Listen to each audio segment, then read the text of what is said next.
اللہ تعالیٰ نے اس امت پر یہ احسان اور فضل فرمایا کہ انہیں آخری نبی کا امت ہی بنایا اور ان کی کتاب کو ذمہ لیا کہ میں اس کی حفاظت کروں۔ انا نحن نزلنا الذکر وانا له لحافظون۔ جیسے میرے نبی پر اترا تھا یہ ویسے ہی میرے سامنے پڑا ہوا ہے۔ 1935 میں جرمنی بہت طاقتور ہو گیا تھا۔ وہاں کے پادریوں نے 70 بائبل کے نسخے اکٹھے کیے، 70۔ ان کو جب آپس میں ملایا تو کوئی ایک نسخہ دوسرے سے نہیں ملتا تھا۔ اس میں کچھ اور لکھا ہوا ہے، اس میں کچھ اور لکھا ہوا ہے، اگلے میں کچھ اور لکھا ہوا ہے، اگلے میں کچھ اور لکھا ہوا ہے۔ تو انہوں نے اس پر قیاس کرتے ہوئے قرآن کا اکٹھا کیا۔ 1935 میں ابھی پریس اتنا عام نہیں تھا تو ہاتھ کے لکھے ہوئے نسخے زیادہ تھے، تو 40,000 قرآن کے نسخے اکٹھے کیے۔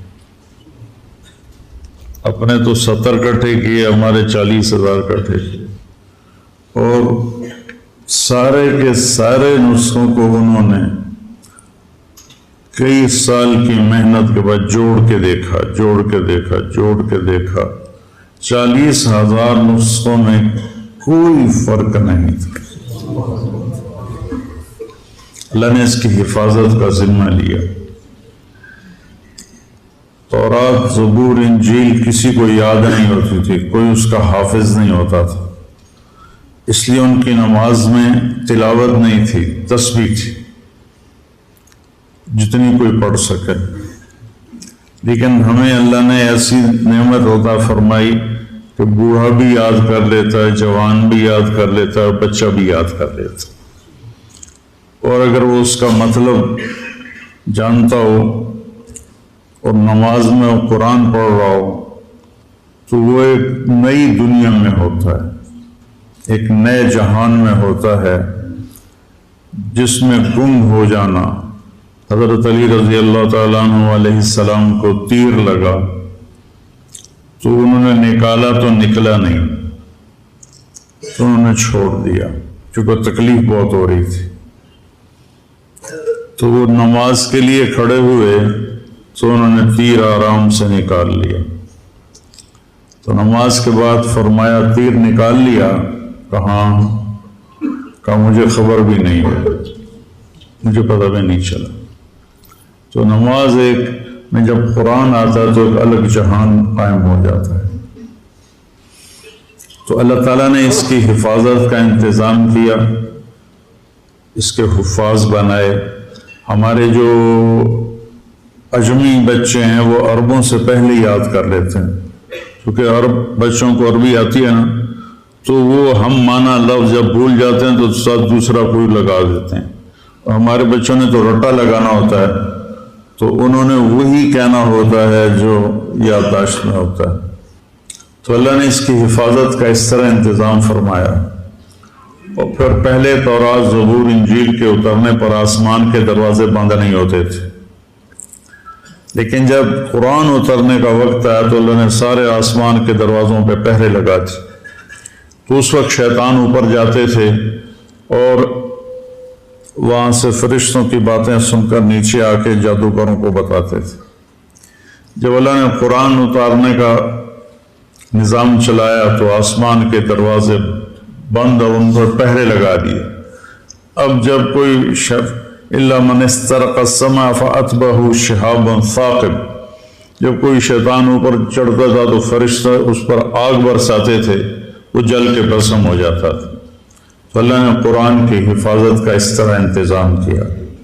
اور پھر میرے نبی نے فرمایا وَإِذَا الْتَبَسَتْ عَلَيْكُمُ الْأُمُورُ كَقِطَعِ اللَّيْلِ الْمُظْلِمِ فَعَلَيْكُمْ بِالْقُرْآنِ، جب رات اندھیری کی طرح فتنے چھا جائیں اور ہاتھ کو ہاتھ سجھائی نہ دے تو تم قرآن کو مضبوطی سے پکڑ لیں کہ اس میں کوئی چیز داخل نہیں کر سکتی، نہ نکال سکتا ہے نہ داخل کر سکتا ہے۔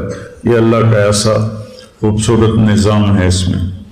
فَإِنَّهُ مَاحِلٌ مُصَدَّقٌ وَشَافِعٌ مُشَفَّعٌ، اس کا جھگڑا بھی اللہ قبول کرے گا، اس کی شفاعت بھی اللہ قبول کرے گا۔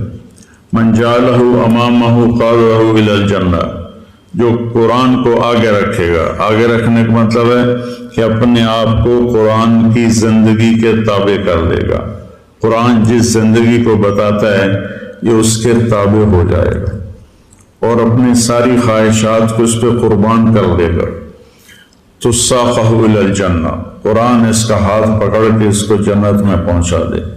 من جعلہ خلف ظہرہ، جو اسے پیٹھ کے پیچھے پھر کر دے گا۔ کیا مطلب کہ قرآن کی زندگی کا پابند نہیں رہے گا اور اپنے نفس کا غلام بن جائے گا۔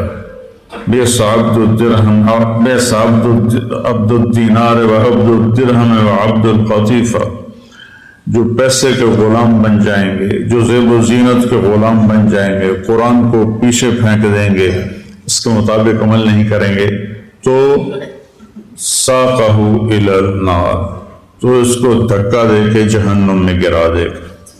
تو بھائیو، یہ بہت بڑی نعمت ہے، اس کی تلاوت بھی کیا کرو۔ اور اب اتنے ترجمے ہو چکے ہیں قرآن کے، کچھ وقت نکال کر اس کا ترجمہ بھی پڑھا کرو کہ اللہ کیا کہتا ہے۔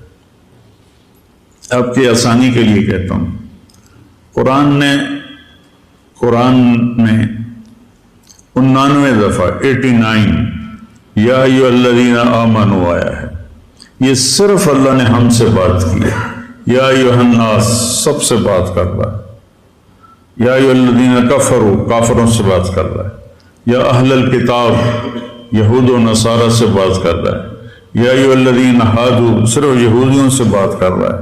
قل یا ایھا الکافرون صرف کافروں سے بات کر رہا ہے۔ پھر کہتا ہے یا ایھا الذین آمنوا۔ یہ اللہ نے ہمارے نبی کی توفیل ہمیں کتنی بڑی شہادت ملی ہے کہ اللہ کہہ رہا ہے یا ایھا الذین آمنوا، اے میرے وہ بندو جو ایمان لائے، یعنی اللہ ہمارے ایمان کی گواہی دے رہا ہے، اے ایمان والو۔